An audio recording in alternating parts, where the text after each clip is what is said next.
Hello, my name is Steve O'Reilly. This is Roma Locuta Est Considers.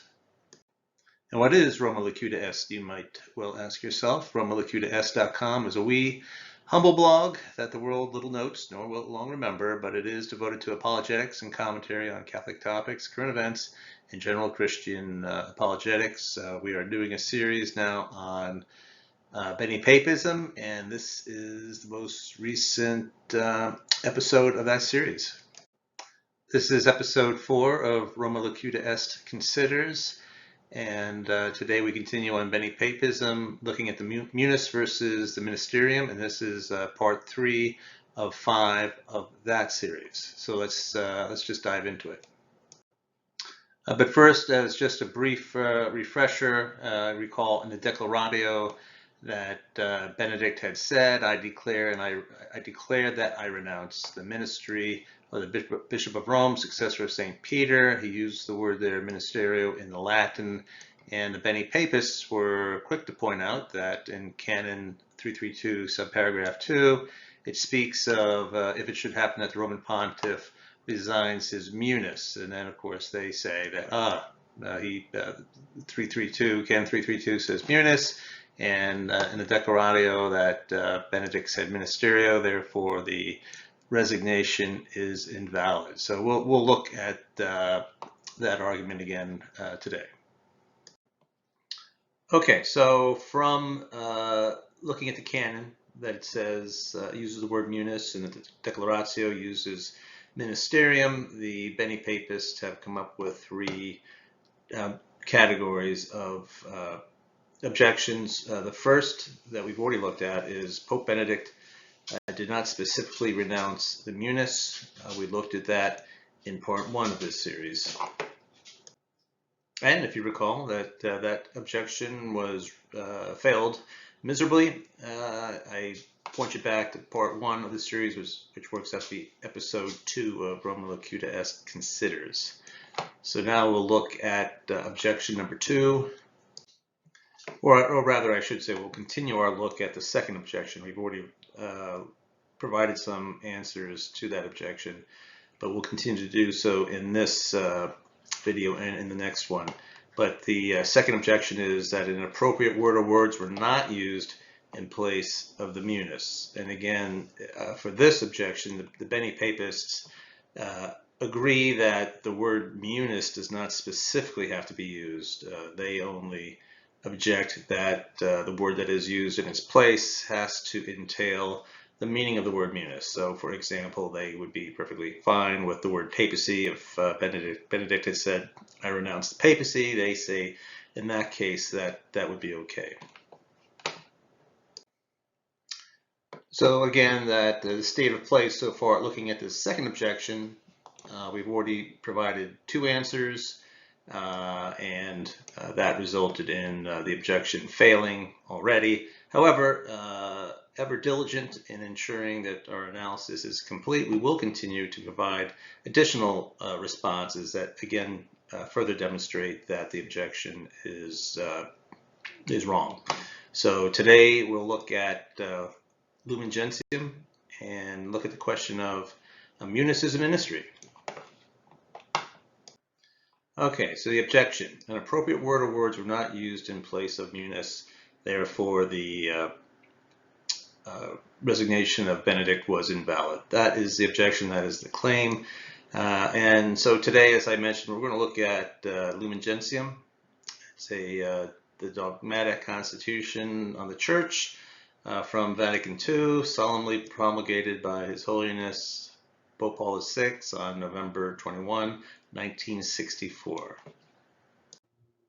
And from Lumen Gentium, we're going to look at specifically Chapter 3 of Lumen Gentium, which deals with the topic of on the hierarchical structure of the Church, and in particular on the episcopate. So I think this would be a great place to look at to see if there's anything to be said here on the relation of a munus to a ministry, and there is, and we'll see what that is and how that impacts or bears upon the question before us.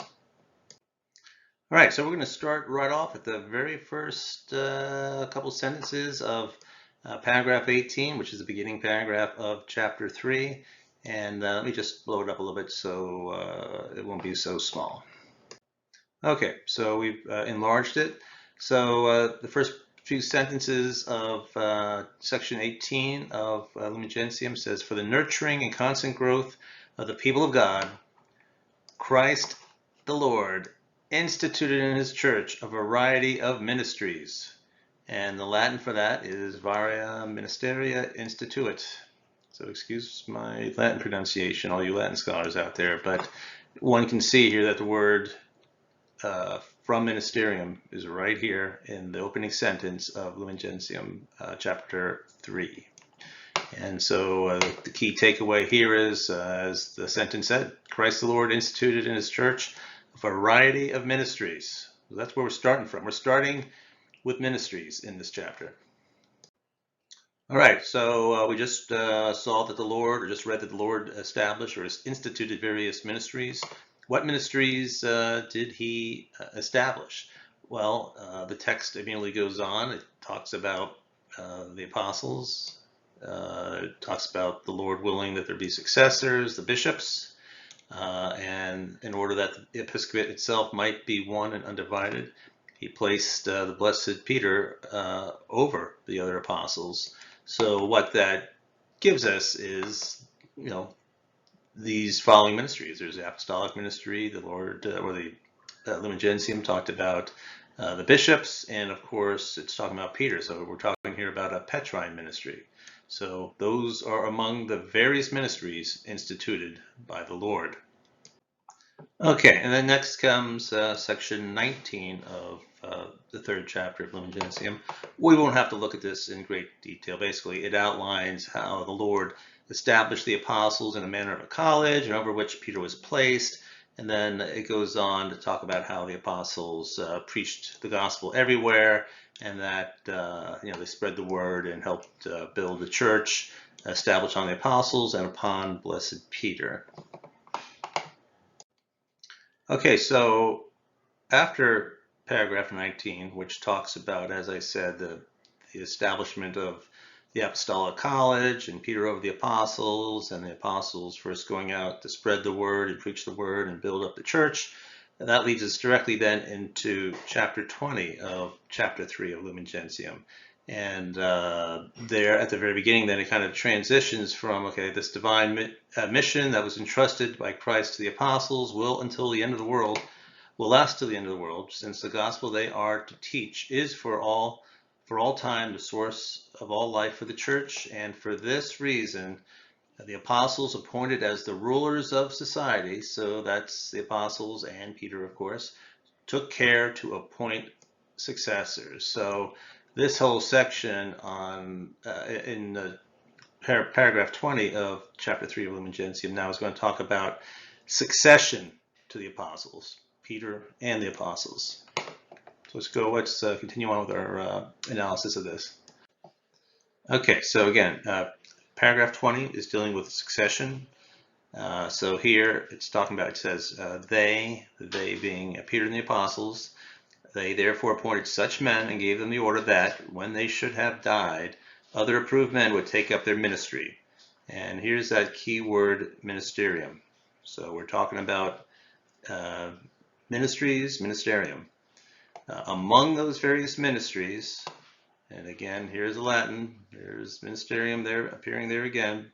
Among these various ministries, which according to tradition were exercised in the church from the earliest times, the chief place belongs to the office, Munus, the office of those who appointed to the episcopate. Now, that is very significant to our discussion over the renunciation of Benedict.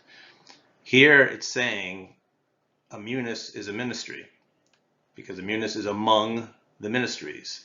So nothing can be any clearer than that. The text here overall is talking about Peter and the apostles passing on their ministry, and then it's saying among those ministries is a Munus. A Munus is a ministerium. And also I want to point out here too, give a shout out to Father John Rickert. He's the one who brought this this text here to my attention. So thank you, Father John Rickard.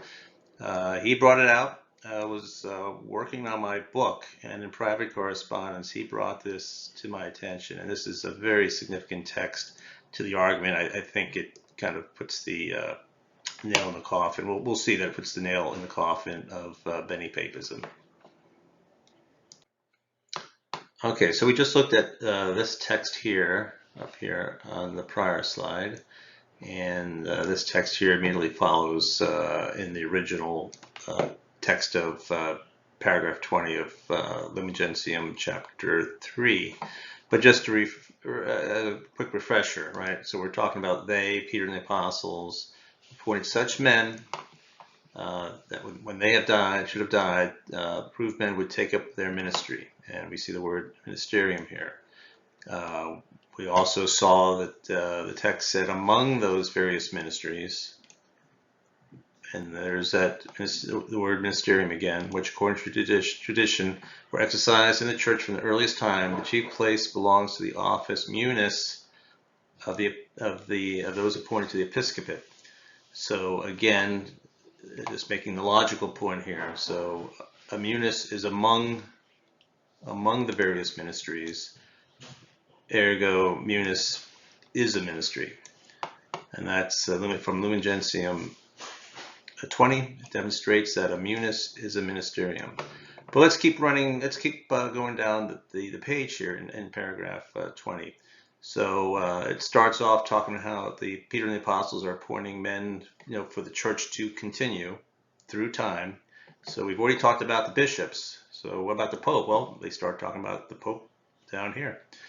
About transmitting the office. So, and just as the office, munus, pops up down here, granted individually to Peter. Just as the office granted individually to Peter, the first among the apostles is permanent and is to be transmitted to his successors. So the first part of this talks about the apostles, and then continues down here with the munus. But we've already seen that a munus is a ministry, and that's what they're talking about, among the various ministries that are being passed on. So the Petrine ministry is equivalent to the Petrine munus. Therefore, the Petrine munus is identical to the Petrine ministry or ministerium. Okay, so let's put this all together again. So again, we're talking about the objection is an appropriate word was not used in place of munus, and that therefore the resignation of Benedict was invalid is the claim. But we've just seen now, having looked at Lumen Gentium, that first we started off looking at that Christ the Lord instituted in his church a variety of ministries. And that comes right from Lumen Gentium. At the Latin there for ministerium. And then continuing on in Lumen Gentium 18, we saw that among the various ministries instituted by the Lord, and it listed them all out, we talked about the apostles, talked about the bishops, and then it talked about Peter. So we're talking about the Petrine ministry is among a variety of ministries instituted by our Lord. Then when we got to paragraph 20 of Lumen Gentium, we saw that they being Peter and the apostles, they were therefore appointed such men and gave them the order that when they should have died, other men should take up their ministries. So we're talking about passing on the apostolic ministry. We're talking about passing on the Petrine ministry. And again, still on Lumen Gentium 20, it goes on to say among those various ministries, and again the word ministerium pops up in there, is the office of bishop, munus. So a munus is among ministries. So that means a munus is a ministry. Then we also know that the text goes on to speak of the Petrine munus a little bit further below. And again, here I just want to reiterate what we just read through. It follows if a munus is among the ministries, then it follows that a munus is a ministerium. plainly. Okay, and that leads to another observation. Again, recalling that up here on the third bullet, that they, Peter and the Apostles, were looking for men to take up their ministerium. And we know Munus is a ministerium. And paragraph 20 of Lumen Gentium goes on after it talks about the office of Munus of the bishops, and that being among the various ministries. It goes on to talk about the Petrine Munus. Therefore, the Petrine Munus is identical to the Petrine Ministerium that follows. All right, so that leads us to our conclusion then. Having already shown that the Petrine Munus is identical to the Petrine Ministerium based on the analysis above, therefore, if one resigns the Petrine ministry, the Petrine Ministerium, one necessarily resigns the Petrine Munus. If you resign the ministry, you necessarily resign the Munus. Let's take a close look at that again. Therefore, right, we've already determined that the Petrine Munus is identical to the Petrine Ministerium. Therefore, if one resigns the ministry, the ministerium, one necessarily resigns the Petrine office or Munus. And if we look back at our Declaratio, or Benedict's Declaratio, he said, I declare that I renounce the Ministerium of the Bishop of Rome, successor of St. Peter. So he's talking about the Petrine ministry. He's resigning the Petrine ministry. And as we see, if one resigns the Petrine ministry, one necessarily resigns the Petrine Munus. So what that means is obvious. The objection fails. Where the Benepapists say or complain that an appropriate word is not used in place of the Munus, we've already demonstrated that a Munus is a ministerium. So if you resign the ministerium, you resign the Munus in the case of Peter in the Petrine ministry. If you resign the Petrine ministry, you necessarily resign the Petrine Munus. Okay, so where does that leave us to date? Well, we've already gone through 3 responses to the Benepapist objection about an appropriate word not being used in place of the Munus. In our first response, we saw that authoritative reference materials demonstrate that ministry is a suitable substitute for Munus in the Declaratio. In our second response to the objection, we demonstrated that the Acta Apostolicae Sedis, the entry for the Declaratio there, the title speaks of the renunciation of the Petrine Munus. So again, a clear piece of evidence there. And then just recently in this video, we saw from Lumen Gentium, based on that analysis, we certainly saw that a Munus is a ministerium. And as we looked at it closer, we could see that if one resigns the Petrine ministry, one necessarily resigns the Petrine Munus at the same time, because they're one and the same thing. So looking at the first 3 responses to the objection, we see that the objection has failed. It's already failed. Yet, we will endeavor to go further still. So we'll have one more response we'll offer, and we'll take a look at papal titles and see what that might have to say about the Petrine Munus and Benedict's resignation.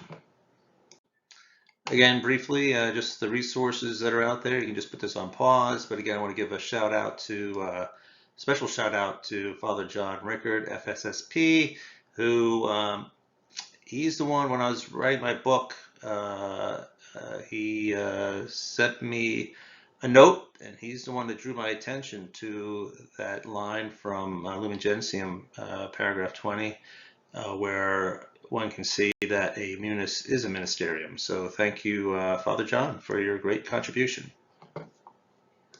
All right, so that will bring us to the conclusion of part 3 of our consideration of the Munus versus the Ministerium.